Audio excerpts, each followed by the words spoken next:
আমি কথা দিচ্ছি। আমি তোমাকে কথা দিচ্ছি, কৃষ্ণের দাবি নিয়ে তোমাদের বাড়িতে কখনো আমি যাব না। তুমি কি ভাবতে পারো কি অবস্থায় পড়লে? পুরো সুন্দরী রাজা কিনে মাথা খেয়ে নিজে কি কখনো তোমাকে বলতে পারে যে আমাকে তুমি বিয়ে করো? তোমার কথা আমি বুঝি রমা। তুমি বুঝো? তুমি কতটুকু বুঝো?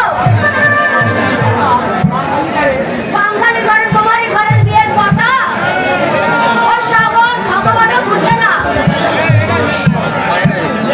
আমাদের গাড়িটা সুযোগ দিয়ে যা যা খুশি তাই বলছে। কি বলছে? গাড়ি বিরোধী বললো আমার সঙ্গে আপনার সঙ্গে বিয়েটা বলবো। বিরোধ হারামজাদার আজ বড় স্পর্ধা।